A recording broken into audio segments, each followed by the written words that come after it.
our IGIC Lunch and Learn is going to be continuing with LiDAR. We discussed some LiDAR last month, and so we just happen to have 2 months of LiDAR. Arthur Crawford works for Esri, and he's going to be showing us some really neat examples of using ArcGIS with LiDAR derived products.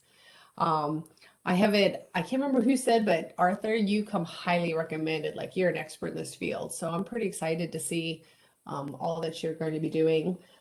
Please do feel free to throw some questions up on the chat for everybody if you want to, if you have things that you want to ask. And Arthur, I'll let you take over and you can let them know if you want to be interrupted with questions or save them to the end, however you want to run the show.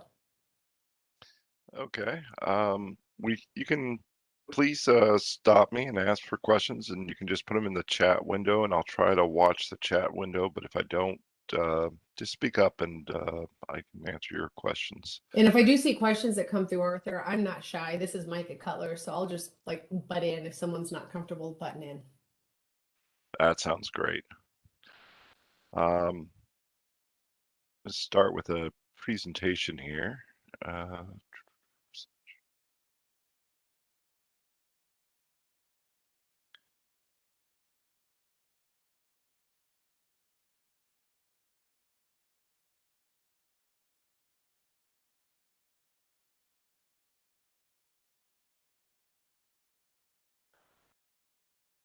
Can you see my screen? We sure can. Okay, so I'm going to be talking today about extracting features from LiDAR with ArcGIS, publishing point clouds with imagery, and publishing the results. I'm going to be mainly talking about the 3D Basemap solution that's out there. It's freely available for download from ArcGIS. You just search for 3D Basemaps ArcGIS and it'll come up. Been doing 3D for quite a while now. I actually first did my first 3D city in for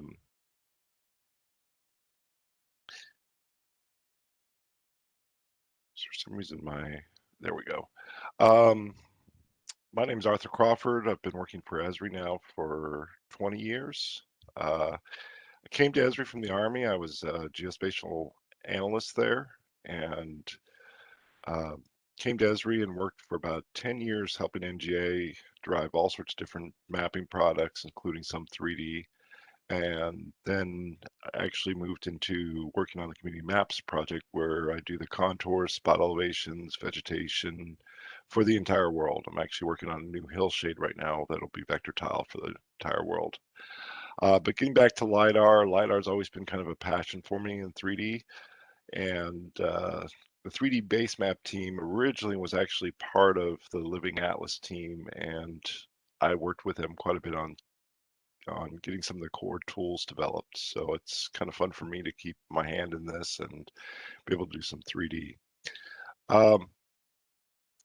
So it's a great way of creating and maintaining your creation of 3D layers in your organization.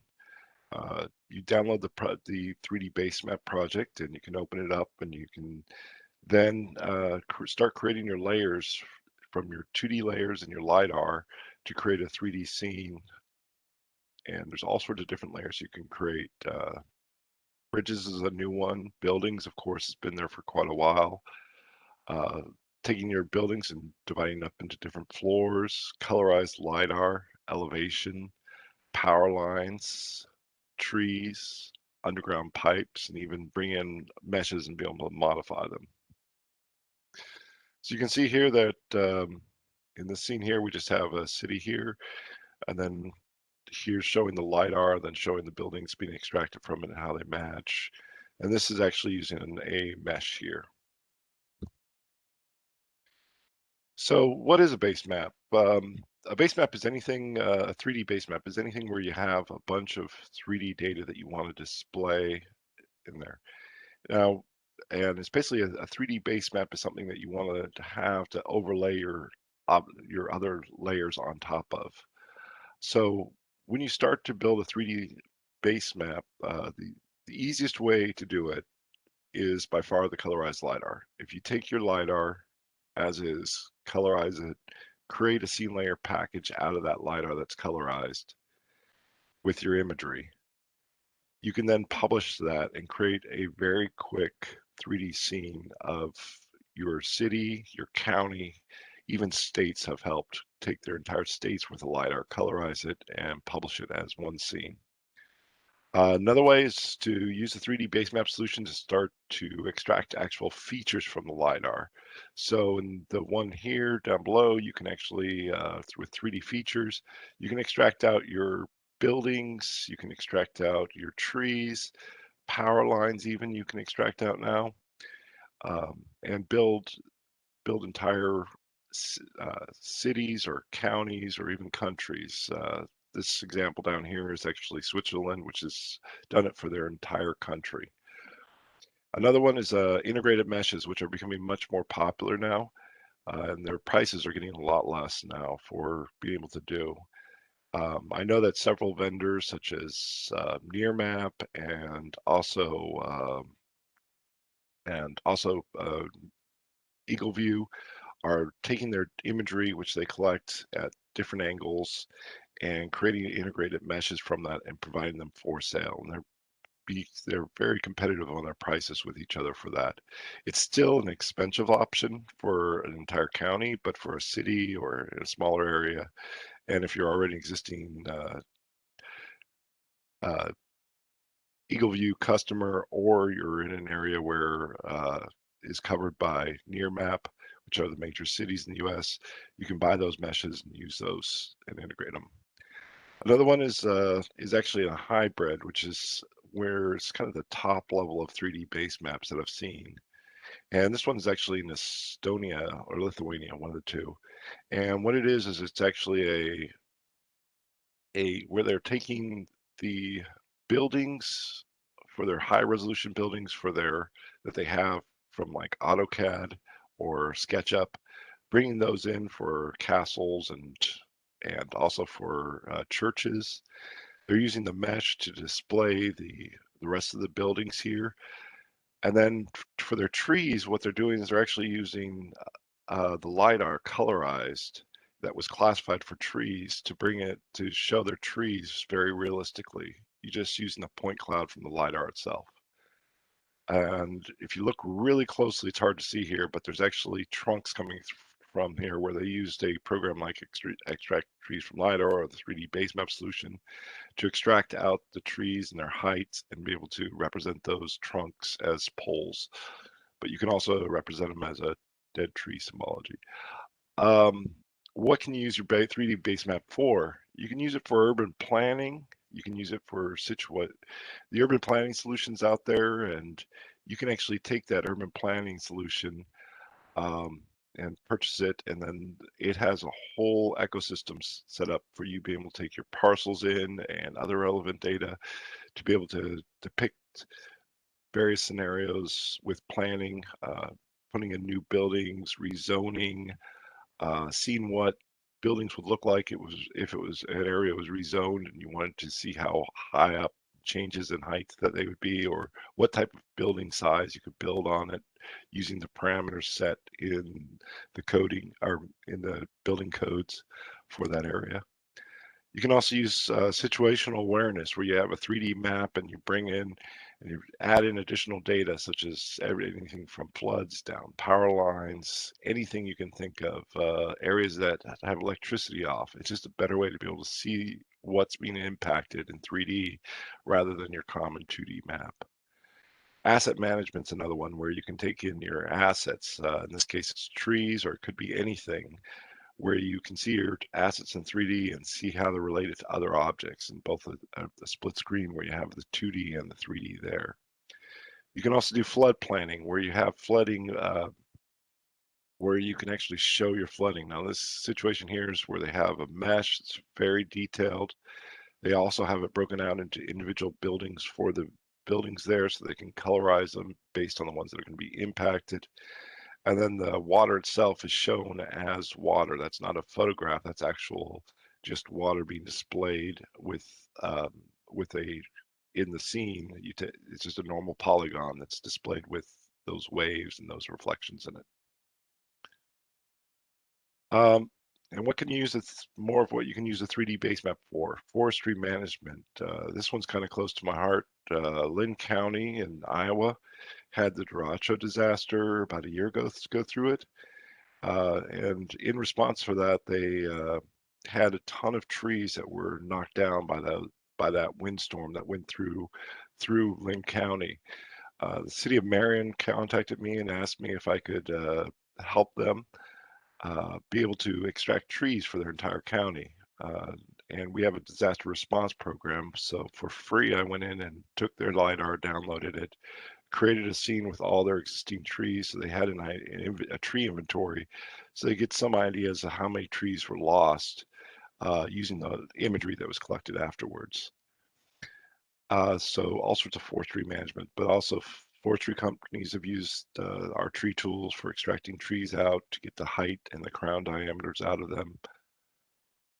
You can also use it for measuring heights. You can go into your point cloud or your buildings, 3D scene, and be able to measure heights, be able to get angles. You can also measure the area of roofs. So if you have roof damage or you need to replace a roof or just see what the size of a building is, you can actually go in and measure the 3D volume or the 2D volume of the roof and measure that just in a scene.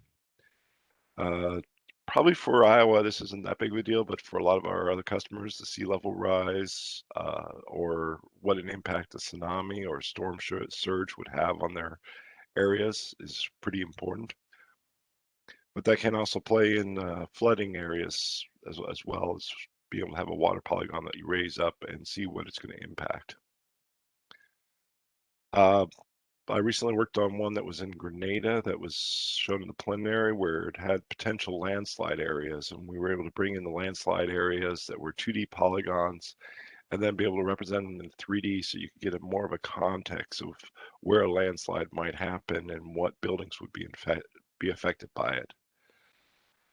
Tree encroachment on power lines. This is a hot topic for a lot of utility companies right now, is where you can actually take the LiDAR, use deep learning to extract out the points that are the lines and then also the poles, and then take a buffer around that and find out how it's going into the tree encroachment of which trees are getting too close to those power lines where you need to cut them back. Tourism is one. Kentucky, I worked with Kentucky on this one they actually had a TV show that was going to come in and do an area, and they wanted to have it in a nice 3D scene, and I've been working with them for years on their contours and spot elevations.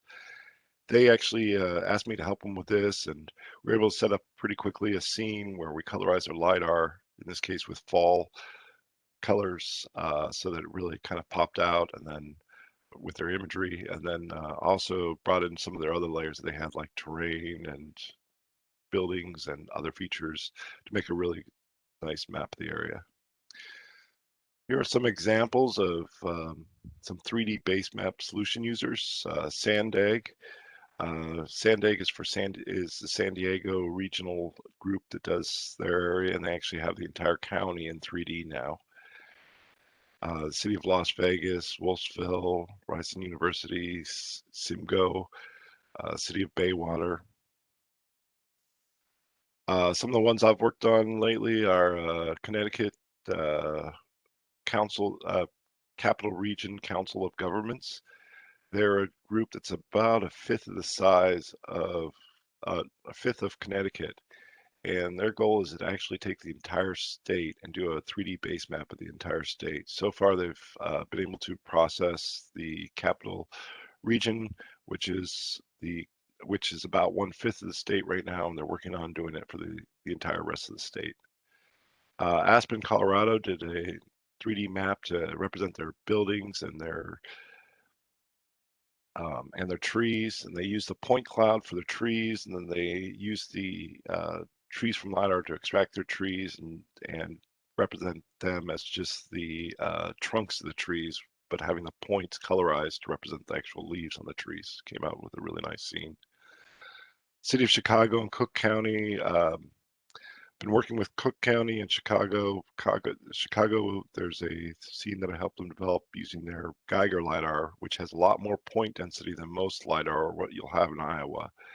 but it gives you some incredible scenes. And in the flyer that Mika sent out, it actually has those has a scene of that of the stadium there. And we also extracted out the buildings and made those 3D as well.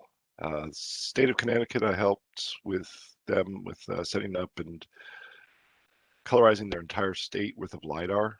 So it's an entire state of LiDAR that's out there now. You can, if you search on Connecticut and scenes, it'll come up, and or go to their website for 3D viewer Connecticut, and you can see all their state. Also, the state of Delaware has done the same thing, and they have that. I know that the state of New Jersey is working on this as well for taking their LiDAR and colorizing it and putting in.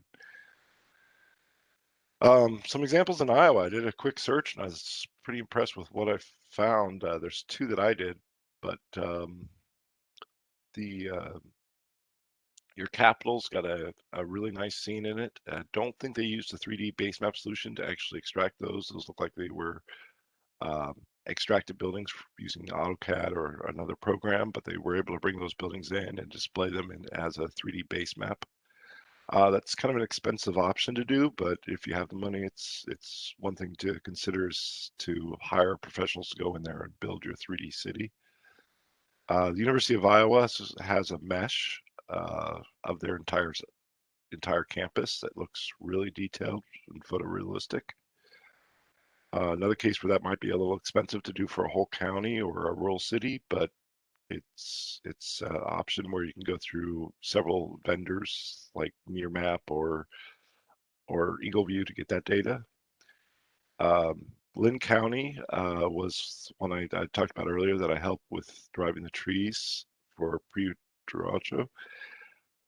And one thing I did there also was I took the LiDAR points and classified them for buildings and then displayed them as a colorized LiDAR, but I'll show you a little later how I went in and actually created walls for the buildings using those points that were classified as buildings. You can see the white walls there. Those were actually added, and I can show you an example of that. Another one was Creston, Iowa with 3D buildings.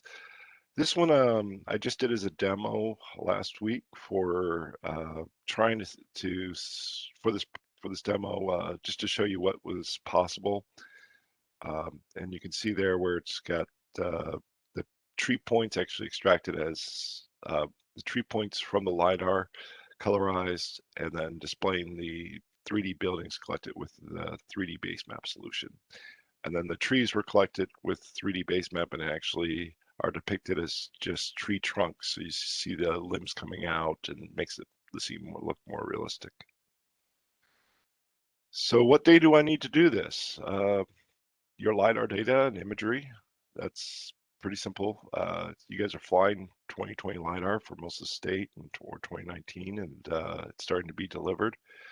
And it should be a great resource to be able to build this data with, as I'll show you with Creston.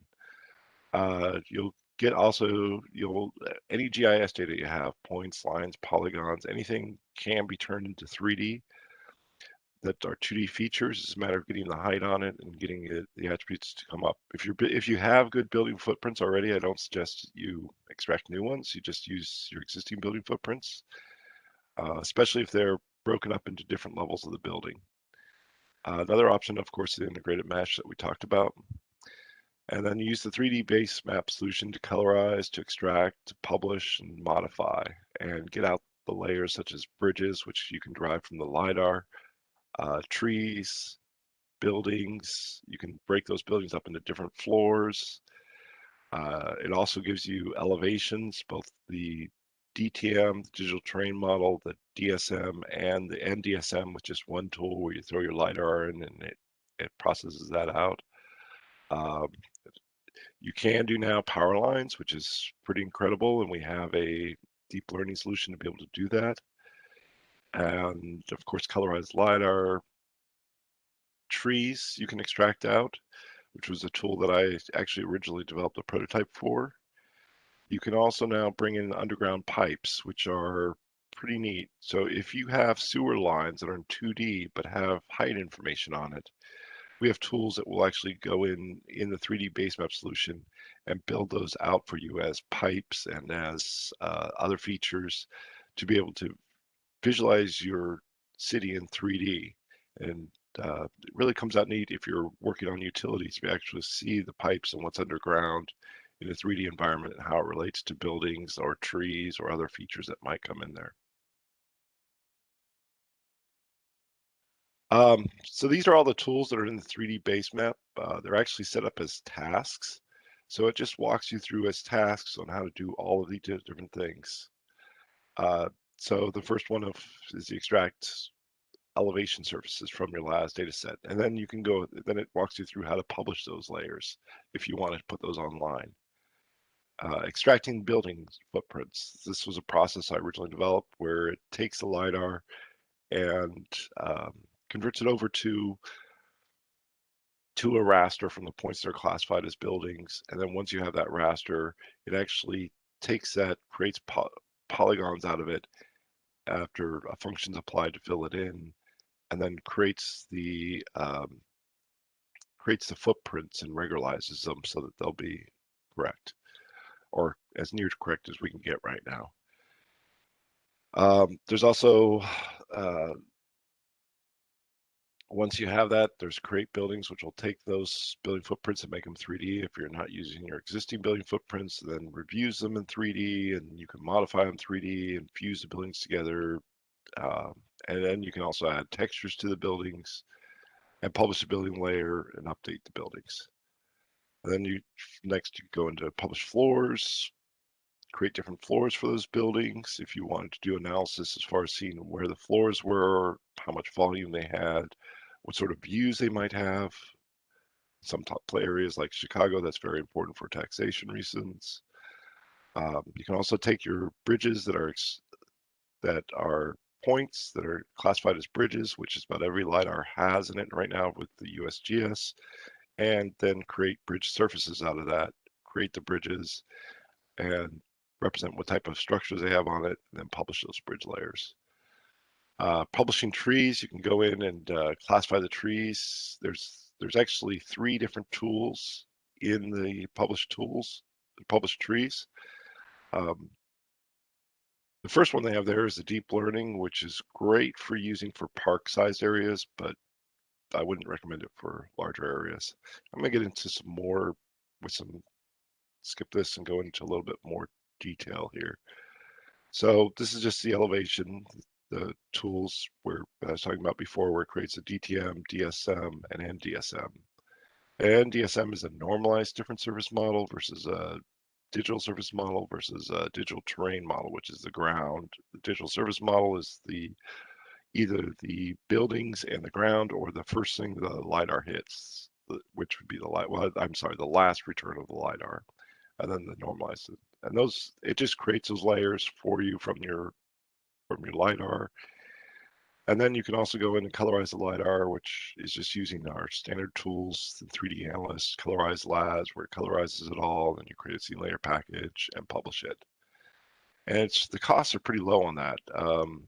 This entire state of Connecticut, I helped, and the cost per the year of having all of their LiDAR colorized and published online on ArcGIS Online was only about $840 a year. And that allowed everybody to be able to access the LiDAR as a layer straight into ArcGIS Pro, or be able to view it online and do the measurements there.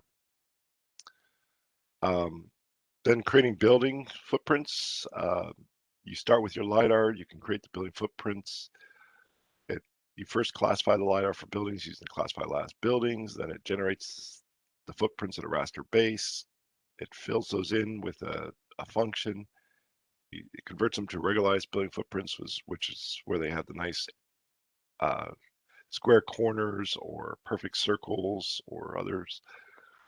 And then you can segment those building footprints to where you segment it up here before and after, where it segments it into the different parts of the building. This doesn't always work perfect, and you can then go in and actually view it with a hillshade behind and an elevation tint to be able to see where you need to further divide up the buildings. If you have parcel data, you can actually take that parcel data and use that to divide up your buildings as well, especially in downtown areas. Parcel data, which you can see in this little yellow here, or orange, is the parcel data that then could be used to divide up the buildings as well as using the digital elevation model.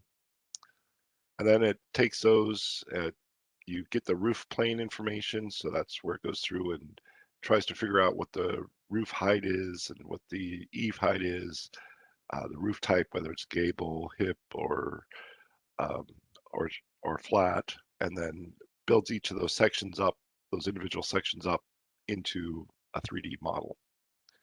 And you can get some pretty complex roof structures out of that. The roof segmentation, I was just going to get into that a little bit more. It really is something that really makes your map stand out, is to go in and, if you can, get the parcel data for your area and use that to actually break up your buildings into the different parts. And then from there, you can run the segmentation tools on it and actually get it to where it breaks it up even more into different parts as well. So different parts of the roof, and then you can actually go in manually and say this area here, which is a raised area, you can go in, and if it doesn't get it with the automatic one, go in and actually manually segment that out or clip it out, and then run it through the roof form tool again, and you'll be able to get 3D buildings for that area. Tree classifications, pretty cool. We have a couple different options there. If you're using a small area like a park, the deep learning approach works well. If you're doing a county size or larger or even city size, I would highly recommend that you not use the deep learning, just because it takes a long time to do huge cities. In those cases, you can use the extract trees using surface analysis, or another option is to trees from LiDAR, which is you search on ArcGIS online, you can find that. And that actually uses the NAPE imagery to get slightly better trees. There's also tree points using cluster analysis. That works all right, but you can kind of see best, second best, third best here as far as ways to extract trees. But we offer several different ways for extracting trees. Once you have the trees, you can take those trees and add them preset to the scene. You can either create analytical trees, or you can create trees that are game type trees. And we have about 60 different trees that we support right now as far as different varieties. You select the variety, and then you can publish that. And you can also take your LiDAR that's colorized and just use colorized LiDAR for your trees, and then take that and create a trunk that would go into that. And then you can publish that.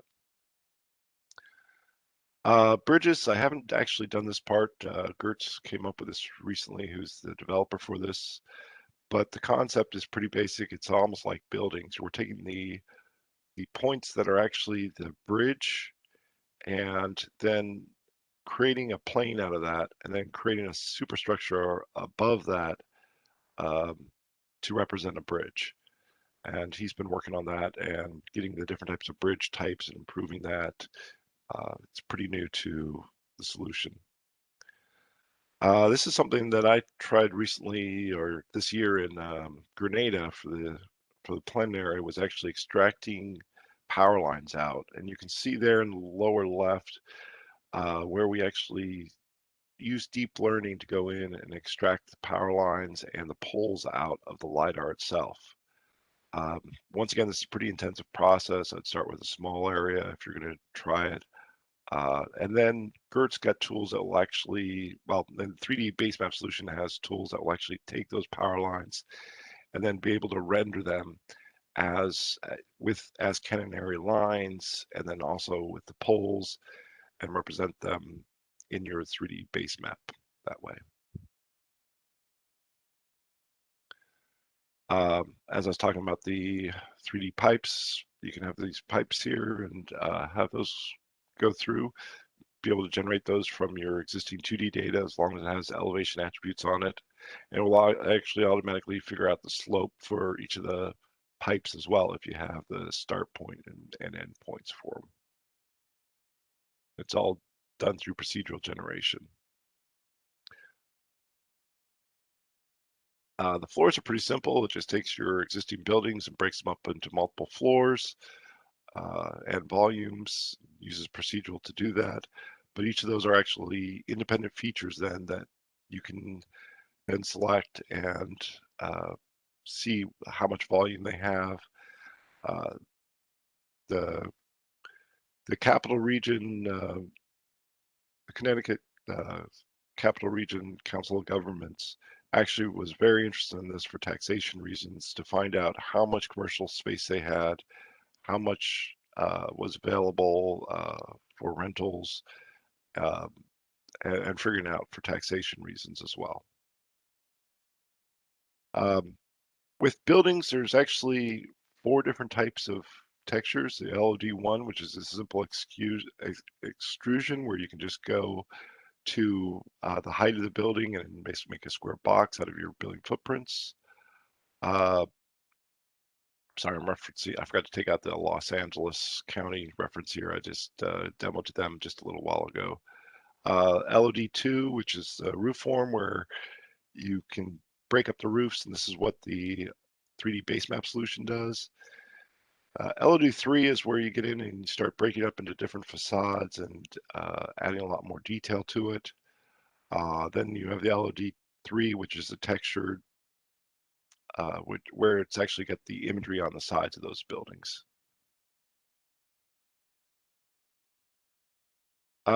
So for the roof planes, how it's working in the background to get the roof planes is kind of interesting here. It actually goes in and does some slope analysis and aspects to figure out the planes of the roofs. And then it looks at those polygons and does analysis of it to derive the attributes and try to figure out, one, the roof direction, the ridge height, the eave height, and the gable roof form, or the roof form, which in this case is gable. It can also be hip or flat roofs, and then it can create those 3D buildings. And then you also have the option where you can go in, and if those roof forms aren't correct, you can actually just change an attribute on it and change it before you create the multi-patches, to where you can change it to all sorts of different types of roof forms. Trees, I was going to talk briefly about how the trees tool works in the background. It basically takes the LiDAR data and it creates a DEM out of it, a DEM from the ground going up to the top of the trees. And then it converts it to that DEM. And then what we do is we invert it. We flip it upside down and actually use the hydrology tools. So we get the flow direction, and then we try to get the sinks. So with the flow direction, we'll guide you to how much water is flowing into each of those points. And then you get the sinks. And once you have the sinks, those are the tops of the trees. I've actually run areas with about 4 million trees out of these tools. When I set them up batch mode and model builder. And it also adds a lot of attributes. It gets the slope of that tree, gets the NDVI, the height, the crown diameter.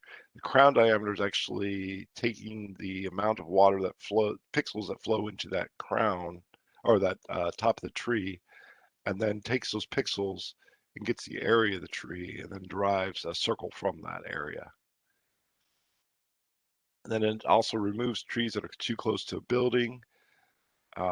And then the nice thing is you can go in and actually have attributes on those trees where you can do some more refinement if it's not exactly what you want, or it's showing too less or too more trees. I also want to talk about contour functions. So contours are one of those things that are easy to do. You can just take your DTM that's created through the 3D Basemap. You can take that and apply the contour function, which is a raster function, to it. You set it up, and I usually start with LiDAR data with about a 0.125 adaptive smoothing, and then display it as contour lines, and see what those contour lines are going to look like. to see and give the put the contour interval in. And if it, in this case it was meters, so I converted over to a Z factor and actually was able to convert it from meters to feet.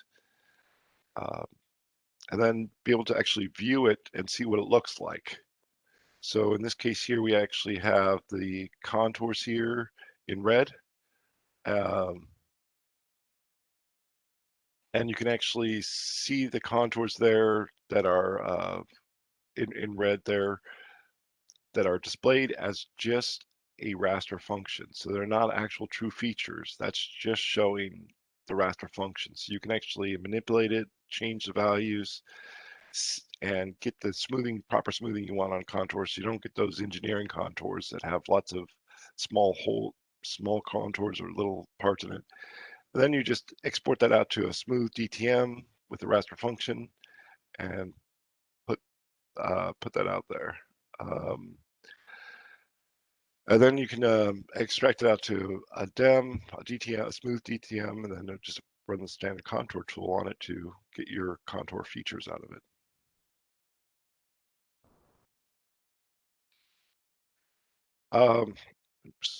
Yeah. So another one that I suggested was doing spot elevations. This one's not part of the 3D Basemap solution, nor is the contours, but you can take your DTM that you generate through the spot 3D Basemap and very easily be able to create spot elevations. How I normally do it is I just take the DTM and I run it through a series of function chains, and I use a focal statistics with a maximum on it to grab a large area and be able to, with like a circle neighborhood, a radius of 30 to start with, say, your radius is going to, if you increase it, you'll get less points. If you decrease it, you'll get more points. And then it goes through a minus operation where I'm actually taking the focal statistics one, which is maxed out for everything within a 30 circle radius of that, and minusing the original DTM. And then I go through and remap it to where I'm remapping it just for a very small amount, where this minus this, the focal statistics minus the original DTM, gives you a small amount of a little bit of from a minimum of minus 0.01 to a maximum of 0.01. And what that does is it gives you a raster of all the high points in that. If you changed this focal statistics to minimum, it would give you all the low points. And then what it does is it remaps that all to 0, and all of the areas that don't have any data in it to are no data with the remap here.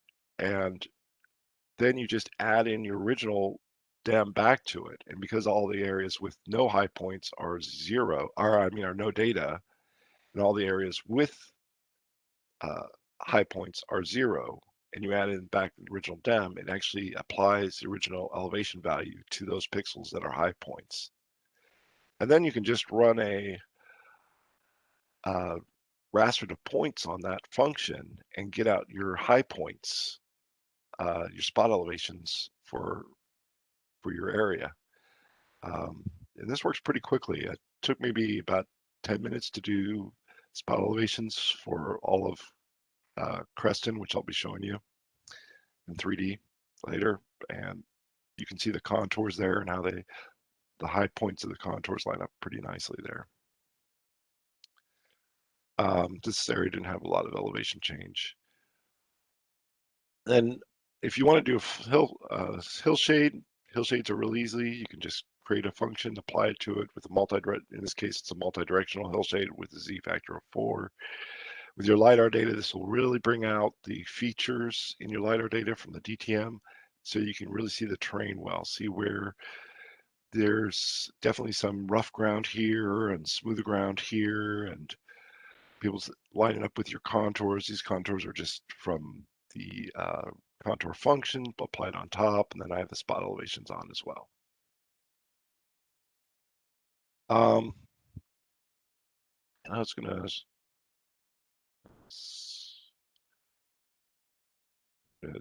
Stop the slideshow here. See how much time I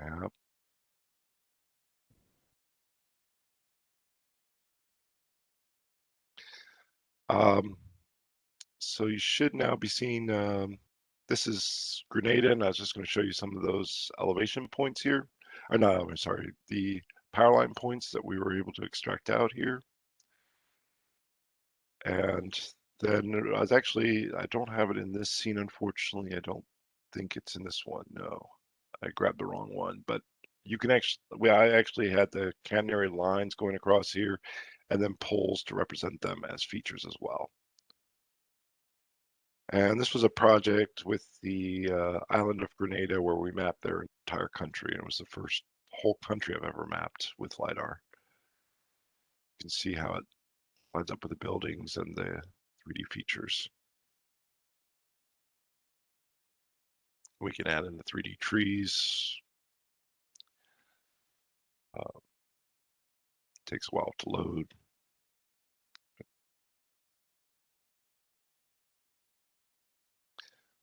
And you can see how the LiDAR, these buildings line up pretty well with the LiDAR that, with the 3D Basemap Solution.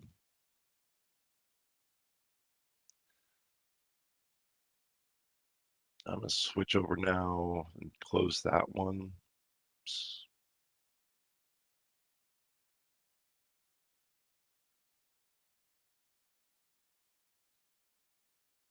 And go to Creston. So this is using the 2020 LiDAR. The first thing I did was I just took the LiDAR and colorized all the LiDAR so that we could get this colorized LiDAR. And the next thing I did was I actually classified the buildings and then published those as a separate layer. And the reason I did that is I wanted to get the sides of the buildings. So if we turn off the building sides, you can see that what the LiDAR normally looks like is this. And we don't get the sides of the buildings. And sometimes it's a little awkward to see where a building is in it like this.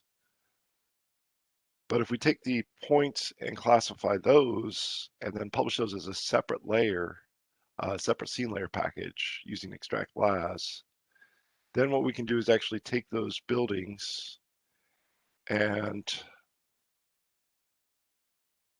publish those as a separate layer.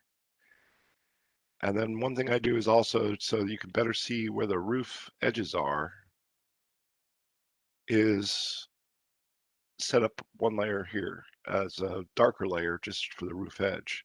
And this is the easiest way to build a 3D city with your LiDAR and have it colorized. And then everybody is able to access this, do measurements with it, go around it. If we turn off the set a setting on it for no ground in buildings, then you can actually see the imagery underneath it. Well, still see the buildings and the trees. And how I set this up with the buildings is pretty simple. What I'm doing with the building LiDAR sides is actually just adding that building over and over and over again and setting it up in the symbology with a negative offset. So each of these, the points are shown over and over again for the sides of the buildings. That gives the illusion of sides of a building here and creates a fairly decent representation for low cost of getting a 3D buildings. So with this, all you do is download your LiDAR, colorize it with your imagery or NAPE imagery, as I've done in this case, create scene layer packages out of it, then go back to your LiDAR, do extract las to get just the ones that are buildings using a filter, publish those as a scene layer package, and then replicate that over and over again to get the sides of the buildings if you want that. And that allows you to build the scene up really quickly. Then if you go through and use the 3D Basemap solution, you can extract out your building footprints. All these building footprints were extracted from the 2020 LiDAR. You can see they line up pretty well. We can actually turn on the LiDAR points and see how the buildings line up here. I did run one tool that is not in the 3D Basemap, but if anybody wants it, they can actually email me and just ask me for it. It's one that goes in and gets the color from the imagery and applies it to your building roof, just so that it stands out more.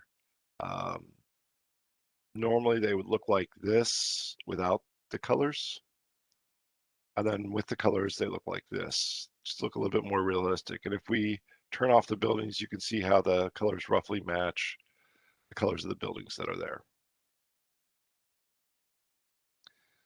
One other thing I did was actually took the 3D base maps and extracted the tree trunks. So I have it here displayed using the trees from LiDAR, but I also ran it with the extraction of the trees through the 3D base map. They were very similar, just a little better with the trees from LiDAR with an ape imagery to do a better selection of them. And I have those in the symbology here set up, just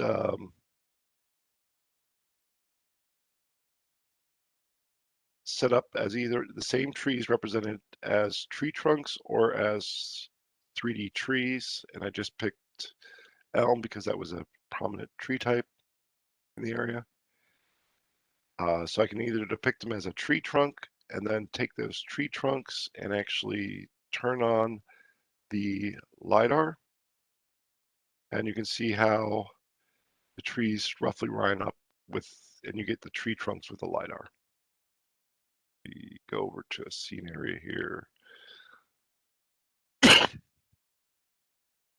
You can see how it comes out looking.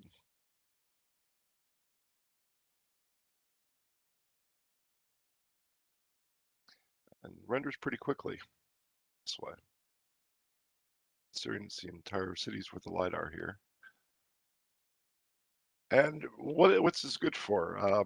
I recently worked with St. Charles, which is where I'm located at in Missouri, and we were able to actually take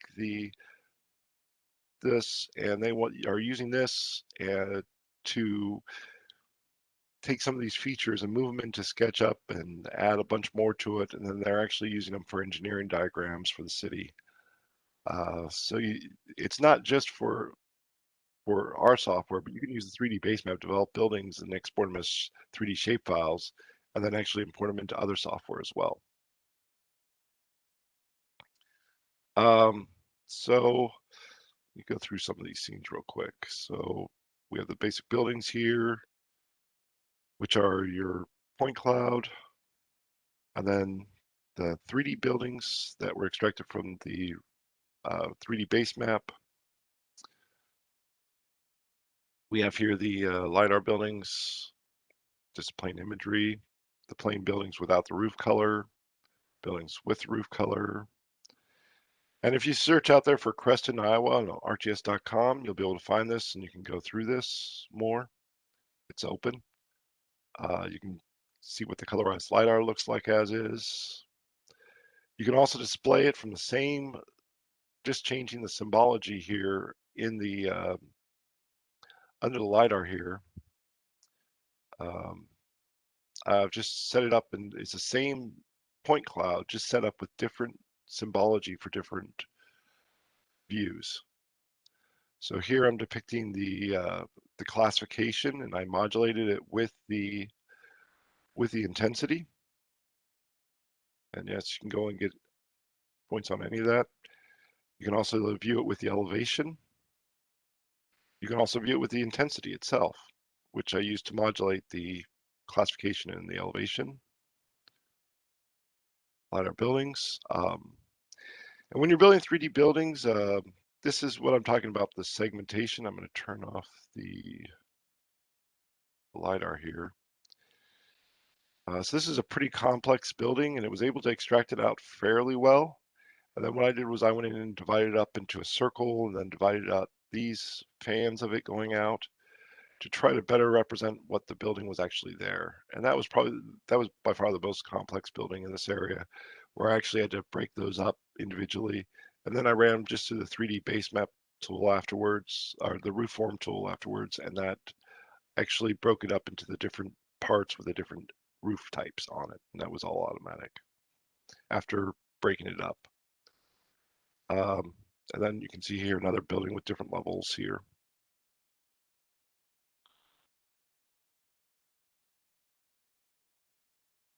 Zooming around things. So let's see if we have enough time. Lynn County is another example that I showed you earlier. This one is also open. And this is where we extracted the trees for their derecho and then created a scene like this for their entire county using just the LiDAR and the NAPE imagery. And you can see the trees there. Sometimes things like poles do come up as trees, and you can see this thin pole here. It's not actually a tree, but it's a thin pole of some sort. You can see the shadow cast along there.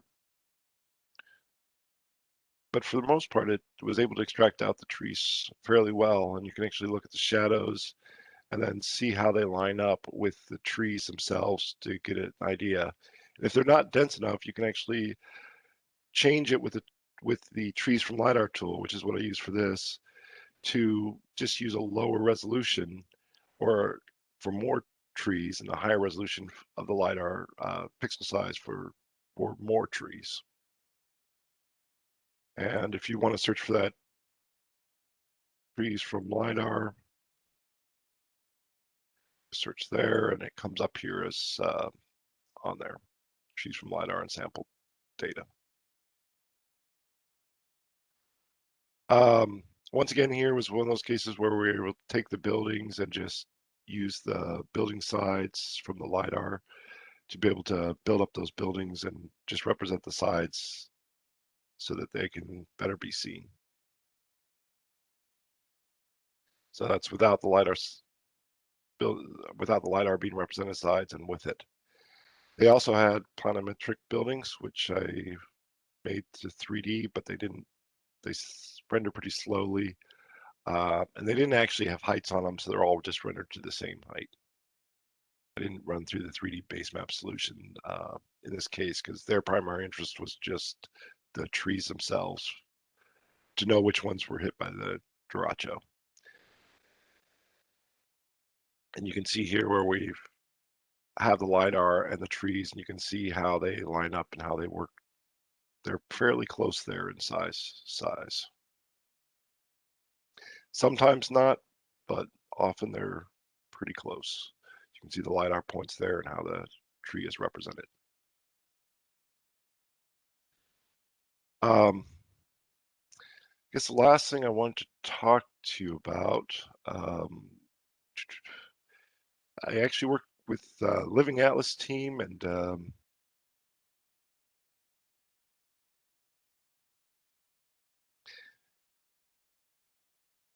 one thing my boss asked me to do whenever I do these presentations is to,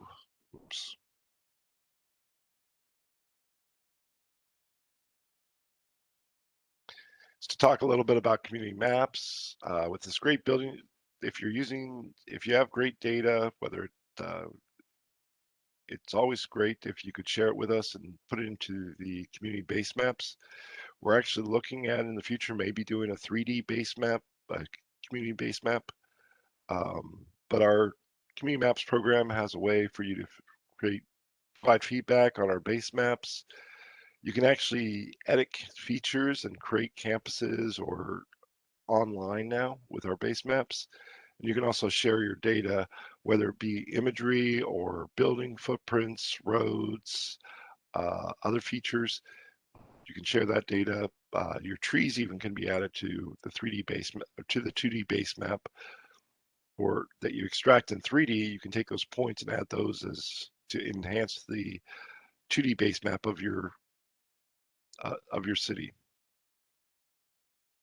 This is a case here in St. Louis where St. Louis University went in, and students actually went in and made their campus a lot more detailed for their campus area. This was using the editor. And then imagery, we're actually getting the imagery from a provider there to add in that they're contributing to the base maps. The St. Louis Imagery Consortium is going to add in imagery. We should have some really great base maps for St. Louis soon. And thank you for allowing me to present to you. And I didn't get any questions so far. Does anybody have any questions? Or if you don't feel like asking, you can actually email me at my address here. I did get one question, Arthur. Yeah. The question was about what's the advantage of using GIS over Civil 3D as it relates to 3D visualizations applications? Do you know? I actually have never used Civil 3D, so I don't know. That's why it's the best to use. That's what you know how to use. I guess in general, CAD programs are great for doing really detailed buildings that are accurate. But if you're going to do an entire city, do you know if that program has a way of taking LiDAR and building 3D cities out of it? I don't, and I have Civil 3D on my computer, but I don't use it. Okay.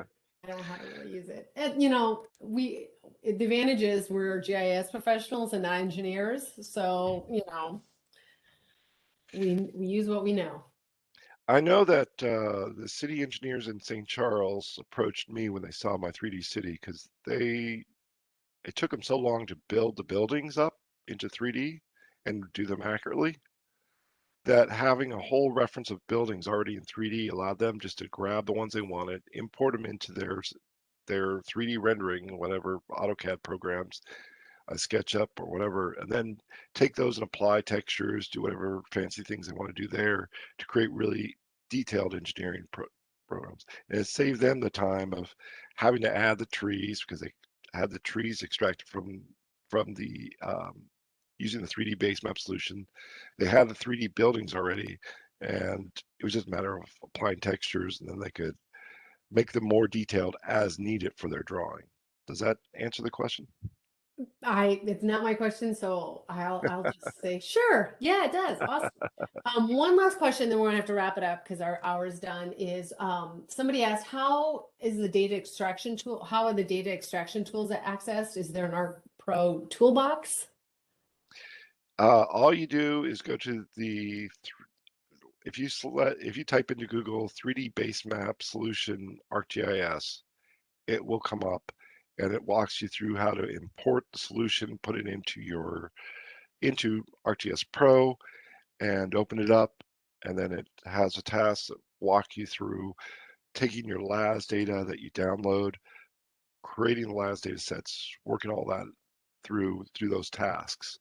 And it's just a project that you open up and has all the tasks and it already set up and ready for you to go. It's just adding your data and going through it.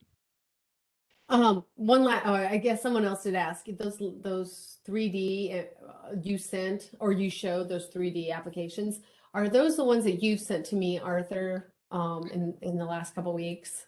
Yes. Okay, I will compile those. People were wanting to know them, so some of them I put when I was sending out emails talking about this lunch and learn. I had those links, but I'll compile them all, and I might send them to you, Arthur, just to make sure I've got them all. And for those that haven't been receiving this information on listserv, Josh put in the chat the links to the IGIC website. If you want to join our IGIC listserv email list, I do encourage you to do that. And then you'll find out about all our other lunch and learns that we've got planned, not to mention GIS discussions going on in the state of Iowa. Thank you so much, Arthur, for doing this for us today. You got his email, everyone. So if you do have more questions, please don't hesitate to reach out to him and pick his brain. He's got a lot of information to share. For those, Lunch and Learn will be in December, and the date escapes me, but I want to say it's the 15th of December. Oh my gosh, I just skipped over November. I can't even remember what it is. I know it's the week before Thanksgiving, and I can't think of the topic.